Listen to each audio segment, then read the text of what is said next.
Salve, salve, Legião X, mais uma vez multiplicando as suas chances de aprovação. Estamos aqui no Projeto X, eu sou o Zé Boni, ao lado da lenda, no seu retorno mais uma vez ao nosso X da atualidade! De volta, senhoras e senhores, pessoal, nesta semana explosiva, semana que eu quase não cheguei para gravar, quase que eu vim de jegue, Zé Boni, porque... Que vim voando, cara. É que você tem um homem que tem helicóptero, né, Zé Boni? Quem me dera. Eu só vim Na carona do urubu, cara. Eu vim de carona no lombo do jeguezinho, porque, meu irmão, tá faltando combustível no Brasil, porque é um momento que parou tudo, Zé Boni. O que está acontecendo com o país, Zé Boni? Diz para a gente aí, porque você do outro lado está preocupado, não sei se na sua casa está faltando alimento, se está faltando algum tipo de produto, porque está tendo desabastecimento de tudo, que é a greve dos caminhoneiros, uma crise de desabastecimento, e o Brasil para, Zé Boni. Esse é um legado que a gente vai discutir hoje aqui no X da Atualidade, e temos muitos assuntos aí para debater, não é verdade? Sem sombra de dúvida, né, Thiago? É muito interessante a maneira com que essa crise aí, né, de abastecimento chega até a gente, que é uma forma meio surpresa, né? Sem dúvida. Eu, particularmente, fui pego assim, mega de surpresa. Um dia foi normal, um dia eu fui abastecer, não tinha gasolina. E eu falei, caramba, mas o que aconteceu? Cara, não, essa crise já tá há mó tempão. Falei, pô, mas a mídia não falou nada disso. Impressionante, né? Um período aí, esse período inicial de sigilo, e que hoje não tem como aí, né, não dizer que não está acontecendo nada, né, cara? Realmente... E é uma responsabilidade, né? Porque aconteceu a mesma coisa. Eu fui ao posto, coloquei só meio tanque, porque falei, não há necessidade, e no dia seguinte você já não tinha mais combustível. Como que uma coisa dessa acontece de um dia para o outro? De um dia pro Um outro. país extremamente dependente, né, do rodoviarismo, e você não tem nenhuma uma antecedência à população, que agora passa numa situação difícil, né? É, que você foi do paraíso ao caos, né, Exatamente, cara? né? E aí você fica pensando, de repente, alguém que não teve tempo de se preparar, como você mesmo, né, que abasteceu pouco porque não precisava, coisa e tal. A pessoa, ela é pega de surpresa e aí ela tem que improvisar. Aí entra no método, né, do improviso que o brasileiro acho que está um pouco acostumado, infelizmente, né, Thiago? Exatamente. Aqui a gente vai dividir essa aula para vocês em dois fatores. Primeiro a gente vai fazer uma análise do que levou à questão do aumento do combustível, né, que é o fator que vai levar à principal paralisação dos caminhoneiros, e depois a gente vai fazer uma análise da infraestrutura viária brasileira, que é o fator que faz com que haja uma dependência direta do rodoviarismo do Brasil, né, Zé? Então, vamos fazer aqui uma análise inicial sobre essa questão do aumento dos combustíveis, né? A gente teve aqui, né, um momento, né, em julho de 2017, né, uma mudança de política da Petrobras, que passa ali, né, com o seu novo presidente Pedro Parente, a acompanhar a flutuação dos preços internacionais, E isso gerou um aumento acumulado no preço dos combustíveis de 55% de julho de 2017 até maio de 2018, né? Então isso é um problema que já começa a ser perceptível nesse período aí de quase um ano, onde, né, há uma mudança óbvia, né, de uma proposta onde no passado parece que o governo subsidiava os preços, né, e agora você tem o Brasil, digamos, mais liberal nessa sua postura, né, nessa sua política de preços aí, né, praticada pelo governo, podemos dizer isso? É, mais ou menos isso. Na verdade, a Petrobras, que é uma empresa, né, estatal, ela vai entrar nesse rol aí, né, de trabalhar dentro da flutuação de preços, né, Thiago? É muito interessante você pensar que dentro do liberalismo, isso é ótimo para a empresa, né? Então as ações da Petrobras, elas devem ter disparado, uma vez que no mercado internacional o petróleo ele vem aí, na verdade, retomando seu espaço. Petróleo que vinha aí, né, passando por um período de crise, agora vem retomando seu crescimento. A Petrobras falou, é hora de eu crescer, eu vou embarcar nessa jangada. E a partir daí você fica como? Você tem uma empresa estatal que é para garantir o quê? Que é para evitar a flutuação no preço do petróleo. Quando ela começa a trabalhar dentro da lógica internacional, irmão, o petróleo ele vai flutuar o tempo todo. Até porque, né, imagine que você tenha hoje uma guerra no Oriente Médio. O que acontece com o preço do petróleo? Dispara. Aí você iria ter um aumento no preço interno do abastecimento. Algo que é complicado, né, Thiago? Até porque a gente tem autonomia de petróleo, né? Então o que você está dizendo para a gente, Zé, é que o governo manteve a Petrobras estatal para poder ter a vantagem estratégica de controlar o preço do petróleo. E aí agora, com essa nova política, ela se abre para que qualquer tipo de situação internacional permita o preço do petróleo disparar. Então não tem vantagem estratégica nenhuma, né? Com essa política, você tem uma abertura. E aí é interessante que a sociedade brasileira sempre fica, não, tem que privatizar, sai privatizando tudo. Quando, na verdade, agora a gente está tendo aí uma amostra do que é a perda de controle, né? Claro que as privatizações elas podem ser positivas em vários aspectos, isso a gente pode debater em outro tipo de aula, mas no caso estratégico da Petrobras, a população agora está temerosa porque, pô, e o governo que não controla esse preço? Porque nós estamos acostumados a um longo período de governos que controlaram o preço de petróleo e agora nós temos aí a política de um ano onde o governo deixou frouxo, ó, vamos deixar flutuar. E o livre mercado é assim. O livre mercado, ele atua dentro de livre circulação de preços. E agora a gente está suscetível, né, vulnerável a uma oscilação do preço internacional do petróleo, que gerou um aumento do preço do petróleo em nível interno também, né? Eu acredito que a grande reclamação que se tem era, o ano passado o petróleo estava baixo no mundo todo. Mas a Petrobras, ela fez o quê? Ela baixou o preço do petróleo? Não, ela manteve o preço parado. Fica no patamar. Fica no patamar aqui. Não, mas lá fora ninguém está comprando petróleo. Vamos manter o patamar, senão realmente a gente perde, né, força da nossa principal empresa. Quando o petróleo externo sobe, aí vamos acompanhar o aumento do petróleo internacional. Realmente, dentro disso, né, a gente pode pensar numa lógica de realmente fazer fortes críticas ao governo. Uma análise bacana, né, Tiagão, que eu sempre via na rua, mas eu não entendia, eram as pessoas que usam carro a diesel. Sim. Eu falava, pô, o cara usa carro a diesel. Na verdade, o governo ele subsidia esse diesel. Então, quem tem carro a diesel, quem tem poder aquisitivo de comprar um carro a diesel, abastece com o subsídio do governo, né? O que é uma grande vantagem para a elite, né? Exatamente, até porque quando a gente vai pensar na carga tributária, e vamos agora na questão dos impostos, a gente tem esse cenário aqui. A gasolina, ela tem 45% de impostos federais, né, cobrados, né, sobre o combustível, e o diesel, que o Zé falou que tem um subsídio, tem apenas 29% de carga tributária. Por quê? Porque o diesel é usado no caminhão, né, Zé? E a gente sabe que existe uma dependência do caminhão, que a gente vai falar daqui a pouquinho, portanto, a alíquota de impostos é um pouco menor. E sobre a gasolina, essa alíquota é maior. Só que o governo federal, Zé Bonner, passa por um momento difícil em termos de orçamento. E está complicado para o governo federal baixar esses impostos, que é o que os caminhoneiros estão exigindo. Eles querem o quê? Reduz o imposto, tá caro. O petróleo está caro, o combustível está caro e vocês têm que baixar para a gente poder ter um combustível mais barato. Na verdade, o que o Zé Bonner acabamos de mostrar para você? Não, o combustível está caro porque está tendo uma alta internacional e o preço internacional é que hoje determina o preço do petróleo no Brasil. Mas a população fala o quê? Então, o governo brasileiro deve baixar os impostos. Só que o governo não pode baixar o imposto, porque ele tem um problema de orçamento. E parece, Zé Bonner, que agora o governo está querendo jogar na conta dos estados, é isso? Tem uma guerra aí de entrega, né? Um joga no colo do outro. Como é que é essa questão do ICMS aí pra gente esclarecer pra Legião X? Como é que funciona isso? Thiago. Pra você ver, a gente tá falando aqui de dos gargalos econômicos, que são os tributos brasileiros. E aí, a União, né, galera? Ou seja, a ideia do que a gente chama de federal, fala, ó, a gente já fez o que a gente pode aqui, né? Eles realmente reduziram um pouquinho do preço, o restante fica para os estados. E aí você tem o imposto sobre a circulação de mercadorias e serviços, isso, né? O que acontece? A gente pôs aqui mais ou menos a ideia do que você precisa saber. A gente não vai aqui ficar esmiuçando isso. Mas a ideia é, os estados brasileiros, eles cobram 17% sobre essas mercadorias.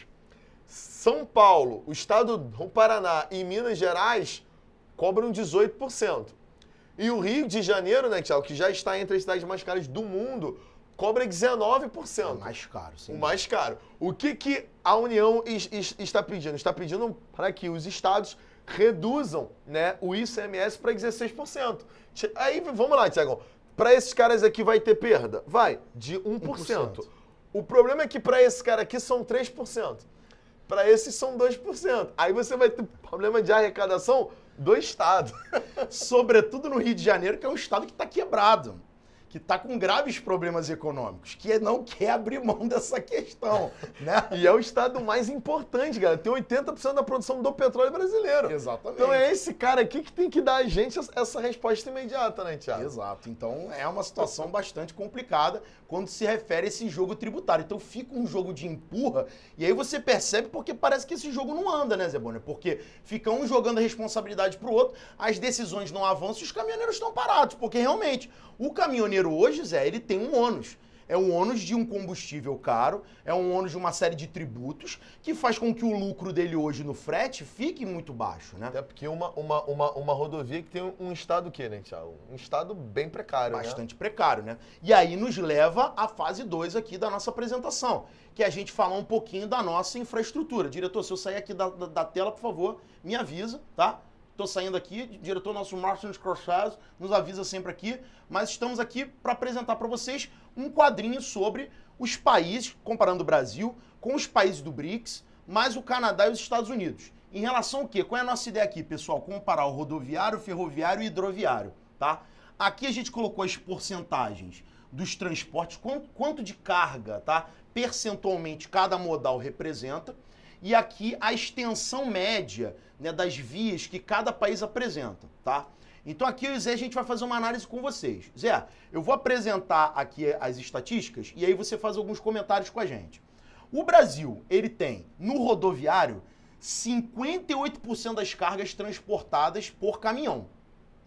2/3, basicamente, das cargas brasileiras de caminhão. A Índia são 53%, a China é metade, a Rússia apenas 8%. Olha só a Rússia. O Canadá 43%, os Estados Unidos 32%. Agora, o que impressiona, Zé Bonner, é que o Brasil ele tem 250 mil quilômetros de rodovias, asfaltadas. A Índia tem 1,6 milhão de quilômetros. Olha a diferença. A China tem 1,7 milhão de quilômetros de rodovias asfaltadas. A Rússia, que tem só 8% de sua carga, tem, no entanto, 800 mil quilômetros de rodovias asfaltadas. Dá quase 4 vezes o Brasil. O Canadá tem 400 mil quilômetros de rodovias asfaltadas e os Estados Unidos têm 4 milhões de quilômetros de rodovias asfaltadas. Olha só a infraestrutura dos caras. Os caras têm muita infraestrutura. E o Brasil tem muita carga para pouca estrada, Zé. Então você percebe que é uma condição de uma infraestrutura esgoelada para uma porcentagem de carga excessiva, né? Então você sobrecarrega uma malha muito pequena, né? E isso faz com que haja um problema nessa questão, né? Perfeito. Nítido, né?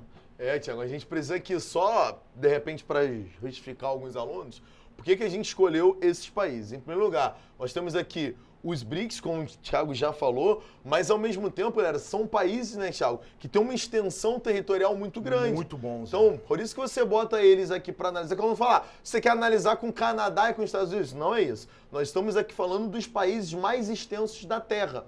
E aí a gente precisa entender, o Brasil é um país de dimensão continental. Então, como que eu faço um sistema modal funcional Muito nesse bom, país? Zé, muito bom. Além disso, Thiago, sempre uma análise que eu gosto de fazer. Quando a gente fala da China, do Canadá, eles são países em que a população está muito concentrada. A população do Canadá ela está basicamente no Sudeste. Que é uma área, né, menos fria, né? É, uma área menos fria. E é uma área pequena. A população da China está basicamente ao leste. Então você tem uma população concentrada. Então você nem precisava ter tanta rodovia assim. O Canadá, você está falando, mas ele tem pouca. Tem pouca porque a população está toda pertinha. O Brasil, a população está espalhada, né? Você tem uns pontos que são importantes de abastecimentos, como o Mato Grosso do Sul, o Mato Grosso, que traz a produção, né, para os grandes centros, que representam o Sudeste brasileiro. Então você deveria, já que você optou, né, por fazer a carga aqui, ter uma carga mais densa, né, Thiago? Para articular mais a população dentro desse território. Ou seja, você está dizendo que a gente é rodoviarista e nem sabe ser rodoviarista direito, né? Você vê isso? Você tem a Zona Franca de Manaus, que está lá no norte, e a população está onde? No Sudeste. Como é que eu compro isso? Como é que eu me articulo? Complicado. Né? É um problema histórico, Thiago? É Acho histórico.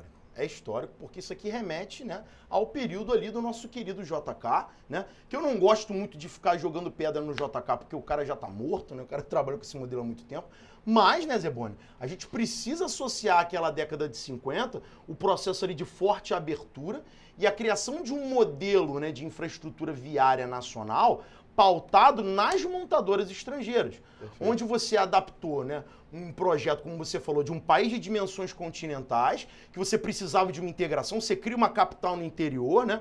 Aliás, você transfere uma capital para o interior, criando um projeto nacional de integração na rodovia, o que já foi um erro, como você falou aqui, estratégico.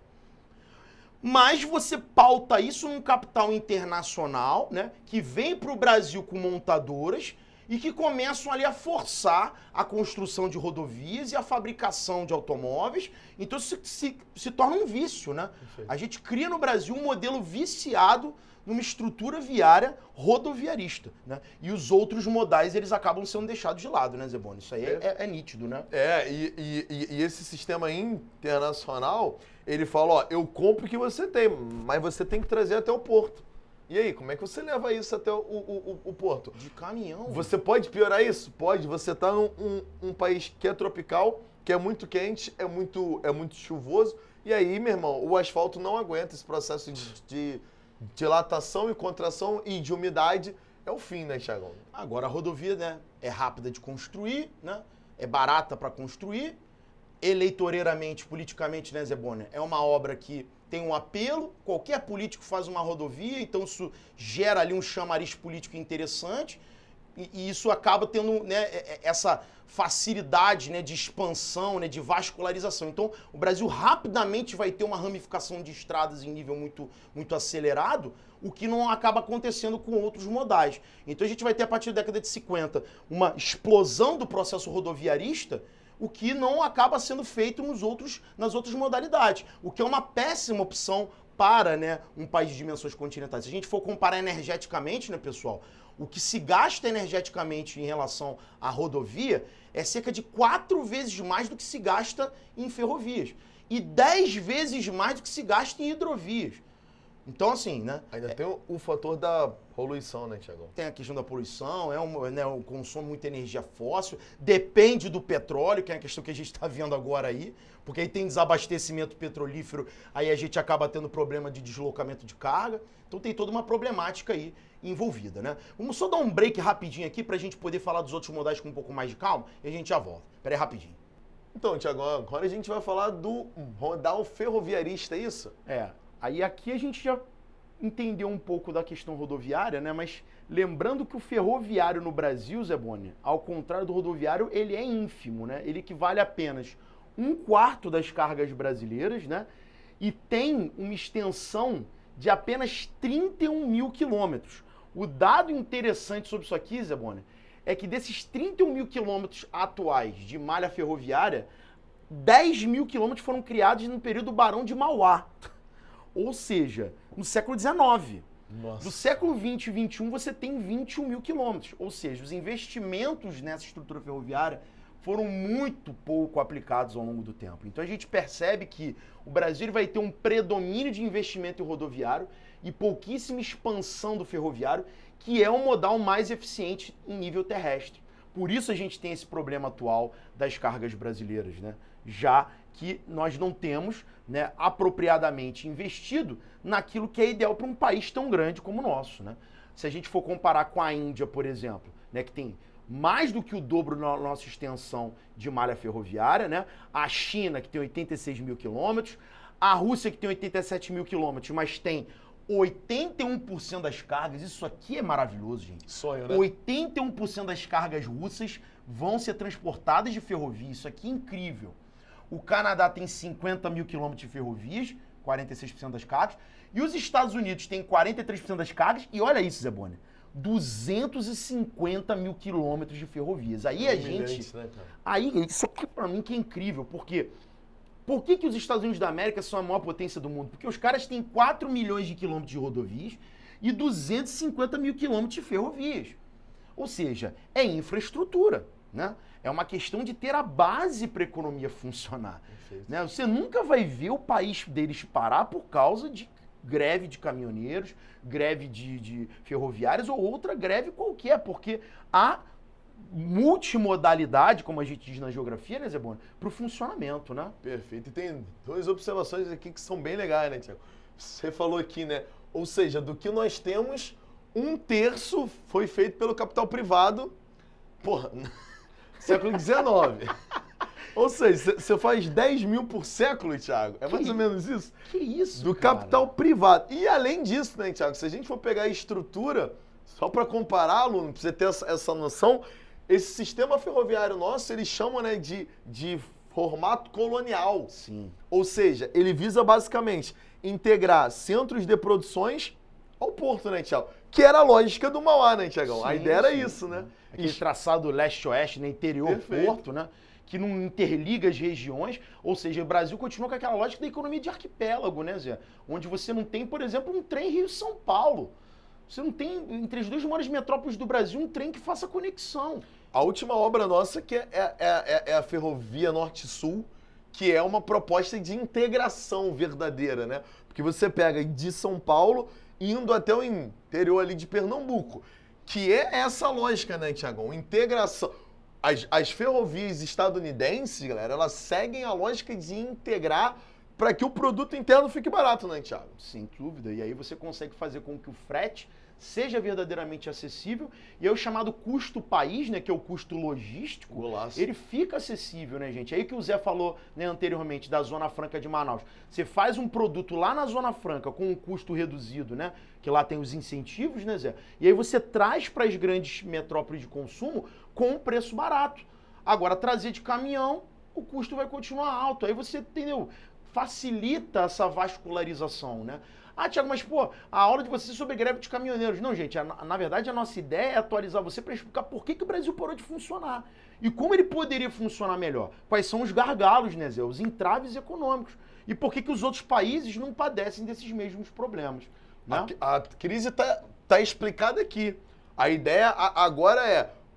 Acho que o mais preocupante, desculpa o riso, mas é um riso de medo. Sim. O mais preocupante é que nós estamos presos a uma estrutura histórica arcaica e você pode ter agora, Tiagão, essa crise a todo momento. Sim. Estamos, na verdade, nas mãos de empresários que podem ficar incentivando isso e forçando o governo federal a ceder o tempo todo. Sim. O governo federal não vai ficar cedendo o tempo todo. O que a gente tem visto hoje dentro dessa greve? Existe uma articulação partidária muito grande já e existe uma galera que está pedindo intervenção militar, que corrobora para o quê? Você vai falar assim, Zé, mas intervenção não vai ter. Não é isso. A parada é, quando você tem esses movimentos que se aproveitam, né, Tiagão, desse movimento que tá dando certo, o país todo tá chocado. Sim, é. O que acontece, irmão? Você vai ter uma pressão muito grande sobre o governo que pode gerar uma retirada de um novo presidente. Sim. Aí você fala assim, mas tem que sair mesmo. Calma, cuidado. Veja, nós estamos na véspera de uma eleição, o mundo todo tá olhando pra gente. A gente vira chacota na mídia internacional Sem o tempo dúvida. todo, Tiago. A respeitabilidade brasileira está em baixa. E o Brasil precisa efetivamente sair da crise. E esse momento ele ressalta, galera, o que nós temos de pior, que são os nossos gargalos na nossa infraestrutura. A presidência, a nova gerência nacional que vai chegar nesse ano, né, e vai ser eleita, ela precisa debater esses entraves. Perfeito. São questões que precisam ser debatidas. Né? Curadas, né, Tiago? Precisam ser curadas. Gente, isso aqui é investimento em infraestrutura, isso leva tempo. A gente é rodoviarista por uma questão politiqueira, porque é fácil fazer rodovia, mas você precisa pensar em ferrovias. E o cara às vezes não quer fazer ferrovias, porque eu faço uma ferrovia, e às vezes quem inaugura a ferrovia é você, que é o meu sucessor. E eu não vou deixar para você esse legado, porque você vai se beneficiar politicamente. Não, vou fazer uma rodovia que é mais rápido. E eu continuo insistindo no mesmo modelo. Não, a gente precisa de um projeto, a sociedade precisa comprar esse projeto, precisa entender melhor esse projeto, né, para fazer ele funcionar de vez. Né? E aí a gente tem como último, né, nível aqui, né, o hidroviário. Vou dar aqui uma sumidinha aqui. Não vou. Né? Don't go. E aí temos aqui o hidroviário, que o Brasil ele tem apenas 17% da sua carga transportada no hidroviário, com apenas 15 mil quilômetros de hidrovias. A Índia tem um pouquinho mais de hidrovia, 17 mil quilômetros, mas só transporta 4%. Então ela pode ter pouca hidrovia, porque a carga dela não depende tanto disso. Agora a China é a que tem mais hidrovias no mundo. Tem 110 mil quilômetros de hidrovias, com 13% das suas cargas.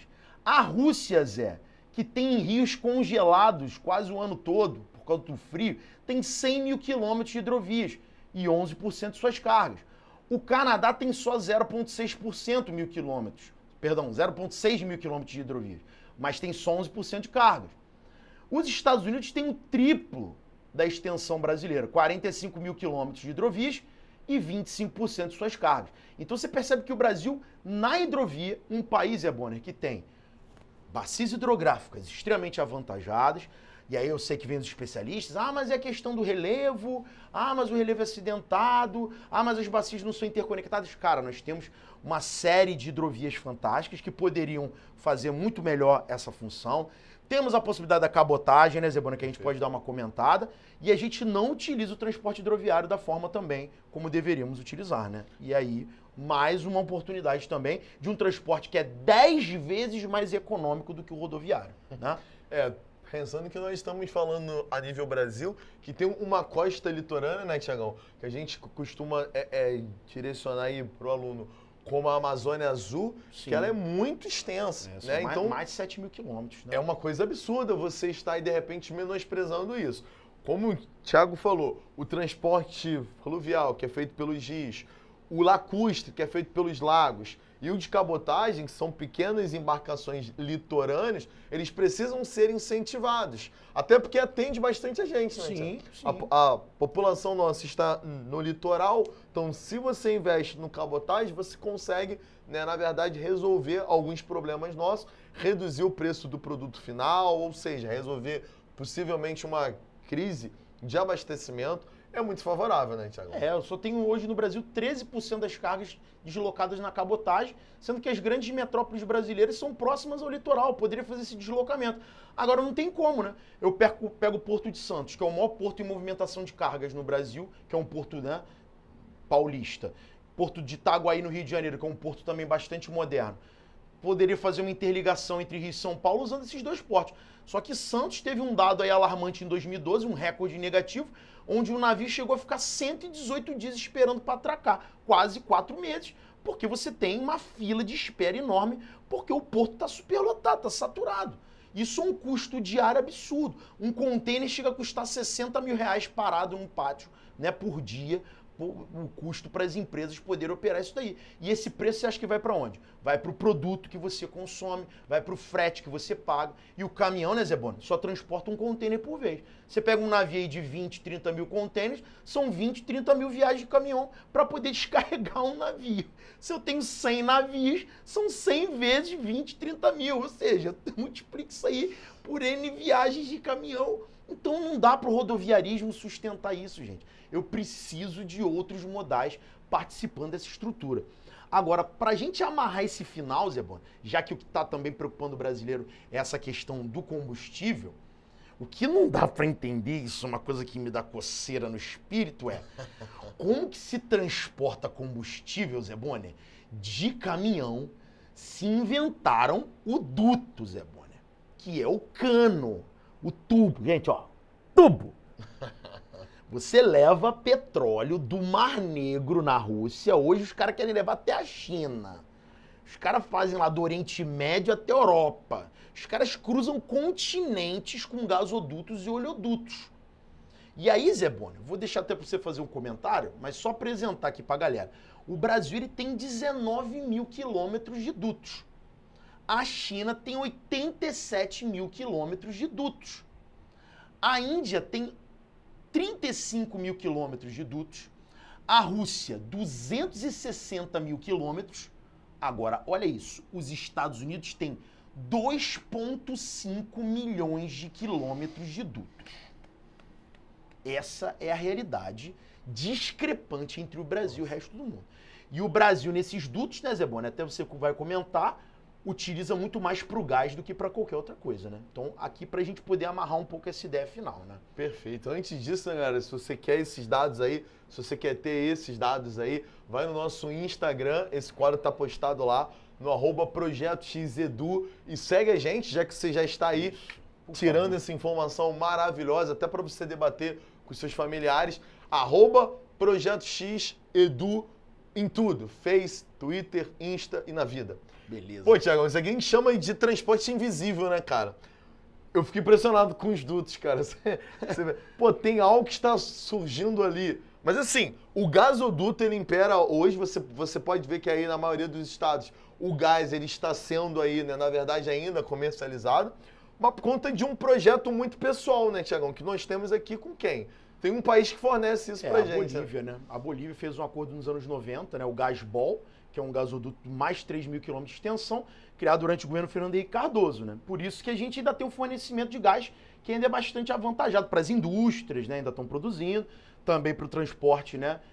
Privado, né? A gente tem aí os táxis e Uberes, né? Ainda estão circulando bastante, que é o que basicamente está sustentando isso daqui. É 20%, né? Se a gente for arredondar, é 20% de toda a extensão nossa, que é o fornecimento. O problema tá sendo o que, então? A distribuição, mais uma vez. Ou seja, você compra da Bolívia, leva até ali São Paulo, mas você não distribui de forma eficaz, entendeu? Isso é um grande problema nosso, né, Thiago? Agora, para um país rodoviarista, né, Zé Bonner, tinha que ter mais dutos para que essa gasolina também, esse diesel, pudesse estar sendo distribuído entre estados da federação em dutovias, né, Zé? Você não precisaria transportar isso de caminhão. Você depender do caminhão para transportar combustível é uma temeridade, né? Porque agora você tem a greve dos caminhoneiros e as pessoas não têm combustível, né? Esse é o cenário. A gente pode estar pensando aqui, por que não investe em duto? Existe também uma grande elite nossa que comanda o setor rodoviarista, isso tanto para caminhões como para ônibus, né, Thiago? Tivemos alguns escândalozinhos aí bem interessantes, que não permitem que você invista tanto, porque senão eles perdem o quê? O controle, que é o vulgo monopólio, né, Thiago? Aí você volta à questão política, você volta a entender que o rodoviarismo tem a pressão interna e pressão externa, tem grupos que manipulam, então as decisões até de mudança na infraestrutura não são tomadas porque esses grupos participam das manipulações legislativas e executivas. Financiam campanhas eleitorais, né? O cara patrocina a sua campanha e fala, ó, sabe por que eu tô te patrocinando? Porque eu ganho muito dinheiro no rodoviarismo. Se tu investir no duto, eu não vou ter dinheiro. Como é que eu vou te patrocinar? Se você investir no ferroviário, no hidroviário também. Então, mantém o Brasil rodoviarista. Logo, se a população não entender essa situação e cobrar políticos que tenham posturas, que trabalhem com essas alternativas, não adianta ficar só cobrando redução de impostos, gente. A gente precisa pensar em transformações efetivas na estrutura do funcionamento do país, né? Porque ficar, né, depois apenas, né, apitando e reclamando, né, não funciona bem no longo prazo, né, Zé? Já que é para exigir algo, a gente pode, de repente, ter um grito aqui também, né? Hashtag integração nacional já, né, gente? É isso aí, né? Integrar esse país e principalmente pelo ferroviarismo, fica bem melhor. Exatamente, né? Você já tinha lá o integrar para não entregar, né? Já dos governos militares, o pessoal tem tanta gente que gosta, então, né? Retomar essa ideia é uma ideia interessante, que é um projeto de verdadeiramente você pensar num país que possa ter mais interconexão. Por quê? Mais transporte significa mais fluxo econômico, né, mais desenvolvimento, mais crescimento, mais empregos, né, Zé Bonner? E com isso o Brasil tende a crescer, sem dúvida alguma. Beleza, galera? Show de bola, galera. Pessoal, a ideia era a gente tentar fazer essa apresentação para vocês diante desse momento de crise. Sei que tá todo mundo muito preocupado e esperamos, né, que no momento que essa aula esteja no ar, as coisas estejam mais calmas e que tudo melhore, né, aí adiante. Beleza, galera? Forte abraço a todos, galera. Valeu. E lembrando, só é lembrado quem é visto até na crise. É isso aí, fica a dica. Valeu.